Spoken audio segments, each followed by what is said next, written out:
everyone, Cherie here. Today I'm going to be creating a layout with the Felicity Jane Summer Kit. Now I'm going to be using a circular photo today, and I've cut that out on my big shot using my circle die, the largest one I have. So I've already got that ready to go. I've got the stamps, the chipboard stickers, that red grid paper that I've used before, and I've got this lovely blue, it's like a watercolour sort of background, which is really nice.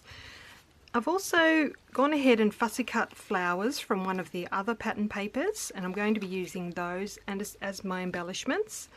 I've got my journaling ready to go as always, so I'll get into it and show you how I'm going to put this one together. Back in a moment. Okay, so before I actually get into putting this page together, I thought I'd just show you how I'm going to mat this circular photo. Now, because my circle die is the largest die I have, I'm going to use these little gadgets that I've had in my stash for years and years now. I don't even know what they're called, but it's a little circular thing that you put on the edge of your photo, and it's got a hole through the middle, I think you can see that there, where you put a pencil. So you just put your pencil lead in that hole, and the edge of this little metal thing sits up against the edge of the photo, and then you can draw a circle. You just run it around the edge of the circle and it'll draw a lovely even border around that circle for you. So I'll go ahead and do that now and show you how I do that. So I've just got it right up against the edge of the photo, and I'm going to put my pencil in that hole and just run it around the edge of my photo. So you can see there it's drawing a lovely even circle. Just have to make sure you hold your photo into place. I'm doing this on the back of the cardstock so I don't have to worry about rubbing out any pencil lines. And there you go. I've got that circle there now that I can just cut out by hand, and that's going to give a lovely border. And I'll do that also because I want to have a white border and then the red grid border around that circular photo. So I'll do the same with that grid paper, and I'll show you how it looks when that's all cut out. Okay, so I've cut my two circles out, and when I layer those ones on top of each other, you'll see I now have a lovely even border around that circular photo. Okay, so now that I've got that done, I wish I could tell you what these were called. They come in different sizes. I've had them for so long, honestly, I just can't remember what they were called. But if you ever see any of these, they're really handy to have in your stash. It's just a metal disc with a hole in the middle. Okay, I'll get into putting my page together. Okay, so I'm just layering that photo onto those two backing circles now.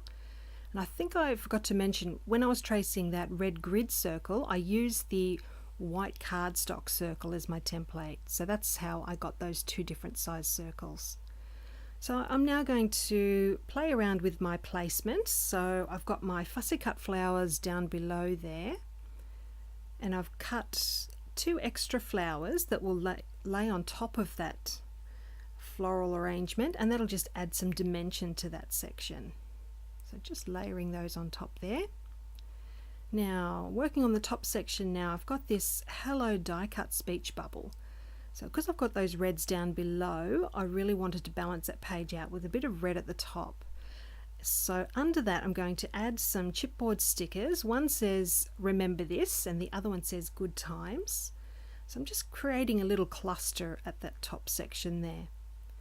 I'm also going to add this unforgettable stamp to that area. And underneath that will go my journaling strips. So I like to put everything onto the page first just to make sure I've got all my spacing correct and everything's going to fit nicely. That's why I'm just fiddling around with these now. Okay, so I'm going to start sticking things down now, and I'm using my T-square ruler just to make sure that circle is centered as best it can be. So put some tape runner on the back of that, and then that one can be stuck down. Popping that back into place. Make sure I've got it straight.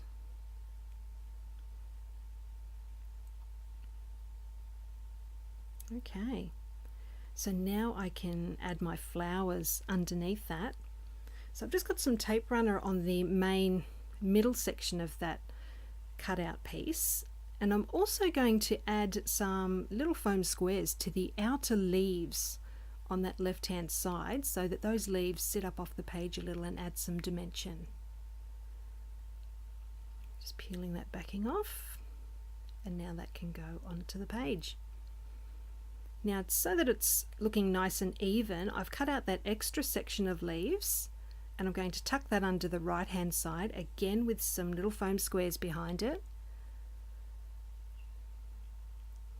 And that will just even it out nicely. Okay, so on that goes. And then I can add those 2 extra flowers on top. Okay, so I've got foam squares behind those flowers.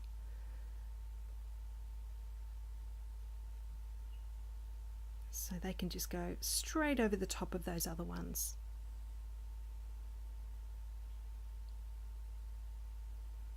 Okay, looking good. So now I can start sticking down that top section, that little cluster that I'm creating up there. So a bit of tape runner on the back of that speech bubble, and on that one goes.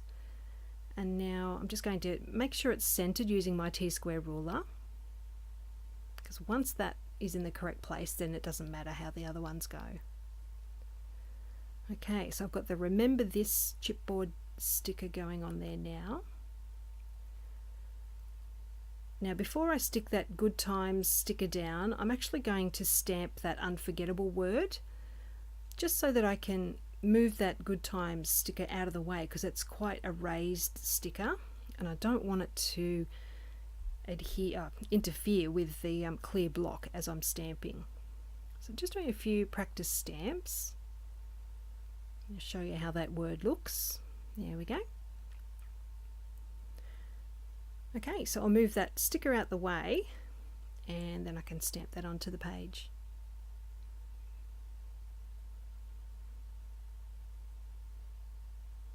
Okay, so now I can stick that one on too.